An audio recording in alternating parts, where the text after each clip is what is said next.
Hai mai dato importanza al dentifricio che utilizzi tutti i giorni? Se ti dicessi che oltre il 90% dei dentifrici in commercio possono danneggiare il nostro benessere, mi crederesti? Amici del benessere, buongiorno e bentornati sul mio canale. Se hai già visto i miei video saprai sicuramente chi sono, se invece sei nuovo su questo canale mi presento. Ciao, sono Alberto Zippo, il tuo cultore del benessere preferito e oggi scopriamo insieme come trarre beneficio da un elemento utilizzato da tutti noi più volte al giorno, il dentifricio. Ti consiglio di guardare il video fino alla fine se vuoi scoprire le principali sostanze dannose che andrebbero evitate e come scegliere il corretto dentifricio per migliorare il nostro benessere. Inoltre, se hai piacere, iscriviti al canale così da non perderti i prossimi video che pubblicherò. Ora, bando alle ciance, volume a palla, partiamo!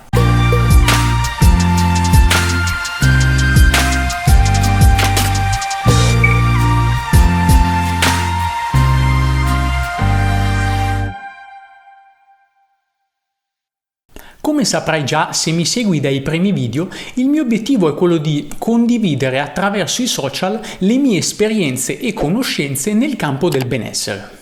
Di conseguenza non credo sia sufficiente parlare di alimentazione, ma è importante analizzare tutto ciò che in natura possa aiutarci e cosa invece danneggiarci. Questo è anche il caso dei dentifrici. Da anni a questa parte ho modificato il mio stile alimentare, ma non ho assolutamente trascurato il settore cosmetico, detergenti e prodotti per la cura della persona in genere. Ho pubblicato un video che parla proprio di questo, te lo lascio qui sopra se per caso te lo sei perso. Di conseguenza oggi tocca ai dentifrici. Il dentifricio è una delle sostanze più utilizzate al giorno, solitamente almeno 3 volte dopo i pasti principali. Ovviamente l'importanza di essere a contatto con una sostanza che ci possa danneggiare dovrebbe farci riflettere. Negli anni ci sono stati diversi scienziati che hanno pubblicato ricerche riguardanti gli effetti negativi di alcune sostanze contenute nei dentifrici, una su tutte il fluoro. Ma su quest'ultimo ci torniamo dopo. Anni fa è stata pubblicata un'ottima ricerca tedesca realizzata dalla rivista Öko-Test.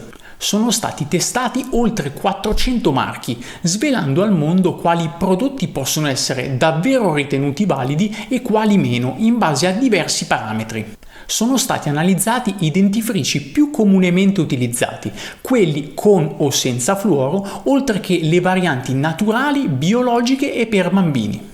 Prodotti che si trovano comunemente in erboristeria oppure al supermercato. Non farò i nomi nello specifico delle marche analizzate in questa ricerca, ma ti rivelerò invece i risultati ottenuti per capire come si possa scegliere al meglio il prossimo dentifricio. Alcuni prodotti sono stati valutati molto negativamente in quanto contengono il controverso triclosan, accusato di rendere i batteri più resistenti agli antibiotici. L'uso prolungato di questa sostanza può contribuire inoltre all'insorgere di allergie. Molti altri contenevano invece l'SLS, il sodio lauryl solfato. Quest'ultimo, inserito nei dentifrici in quanto schiumogeno in grado di eliminare facilmente le placche, è in realtà considerato un ingrediente aggressivo che può irritare le mucose. Circa un quarto dei dentifrici analizzati dal test lo conteneva. Un trucco che potresti attuare prima di scegliere un prodotto per la cura della persona è il seguente. Quando entri in contatto con un dentifricio o qualsiasi altro detergente che fa schiuma, dovresti assolutamente diffidare e cambiare prodotto. Altre sostanze non proprio raccomandabili trovate in molti dentifrici testati sono i PEG. I PEG sono pericolosi, possono rendere le membrane mucose più permeabili agli agenti esterni. La maggior parte dei prodotti inseriti in questa ottima ricerca contenevano anche sali di potassio, fluoruro stannoso o arginina. Queste sostanze sembrano possano avere un effetto calmante, ma la loro efficacia non è garantita. Dopo aver visto questo elenco di sostanze comunemente utilizzate, sembrerebbe non semplice scegliere un dentifricio di buona qualità, ma soprattutto senza ingredienti nocivi. Ora immagino che potresti pensare che una ricerca tedesca possa anche non significare nulla. Hai perfettamente ragione, per questo motivo ho cercato altre pubblicazioni scientifiche per darti prova di quanto appena detto. Ti voglio parlare di una ricerca francese andando dritto al punto. In questa analisi è emerso che in 2/3 dei dentifrici analizzati è presente biossido di titanio.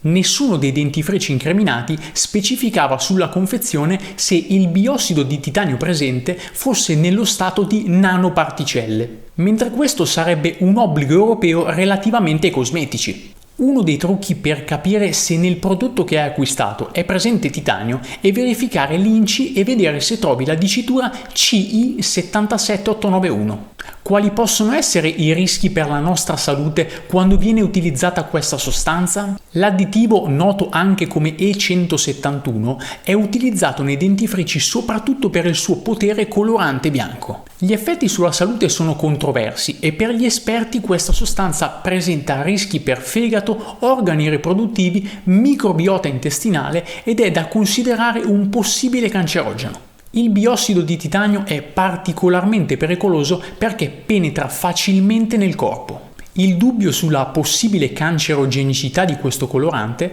ha portato le autorità a sospendere l'autorizzazione ad utilizzare biossido di titanio nei prodotti alimentari dall'estate del 2022.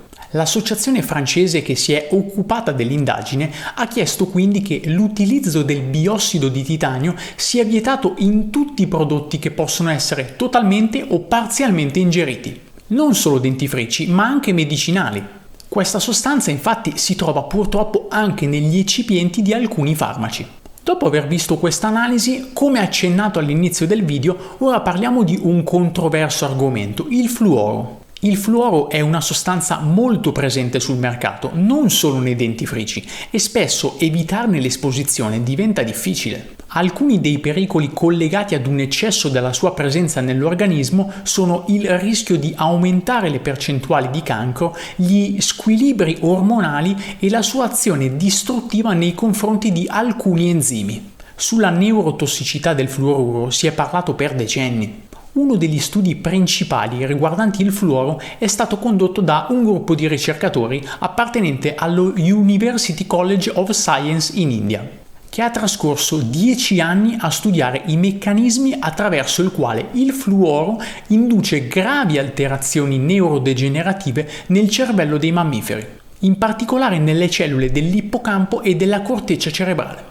Il team di ricerca si è concentrato sulla neurotossicità da fluoruro indotta. È stato osservato che i soggetti che soffrivano di una condizione nota come fluorosi, ovvero una screziatura dello smalto causata da una eccessiva esposizione al fluoro durante lo sviluppo dei denti, presentavano anche cambiamenti neurodegenerativi associati ad una forma di stress ossidativo nota come perossidazione lipidica. Un eccesso di quest'ultima può portare a una diminuzione del contenuto totale di fosfolipidi nel cervello, che sono fondamentali per regolare l'umore, la memoria, la concentrazione e le facoltà cognitive. Dopo queste analisi, i ricercatori hanno identificato il polifenolo primario presente nella curcuma, conosciuto anche come curcumina, come un'ottima sostanza neuroprotettiva. Della curcumina ho ampiamente parlato in questo video che ti lascio qui sopra. Torniamo a parlare del fluoro. Anni fa è stato inserito ufficialmente nell'elenco delle sostanze neurotossiche.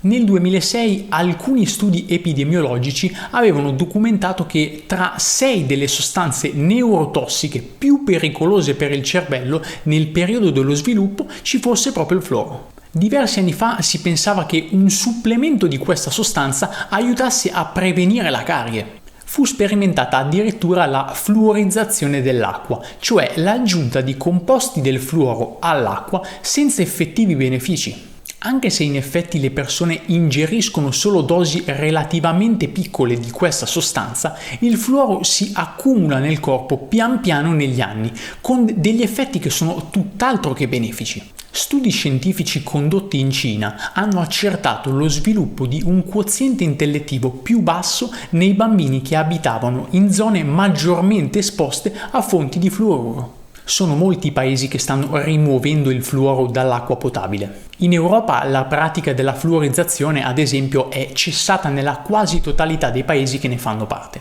Queste ricerche scientifiche rafforzano questa corretta decisione. Dopo aver visto queste informazioni, siamo arrivati al punto cardine, ovvero come posso scegliere un dentifricio sano?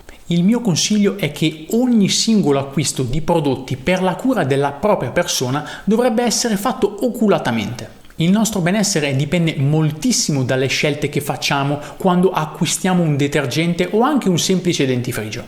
Io ho cominciato anni fa, aiutandomi inizialmente con i vari siti che ti ho indicato nel video riguardante l'INCI e non tornerei più indietro. In futuro pubblicherò un contenuto dove mostrerò nello specifico quali soluzioni ancora più radicali possiamo attuare per la scelta del nostro dentifricio. Come dico sempre, fidati di te, sperimenta quotidianamente, ma soprattutto ascolta il tuo corpo, ti darà tutte le risposte che stai cercando. Anche per oggi ho concluso, non prima di ricordarti che puoi sostenermi senza alcun costo. In che modo? Se ti è piaciuto questo video lascia un bel like qui sotto, condividendolo con tutte le persone che sai che potrebbero apprezzare.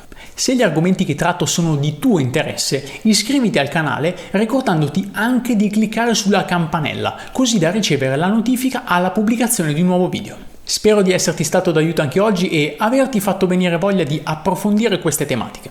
Un saluto dal tuo Alberto Zeppo e ci vediamo al prossimo video.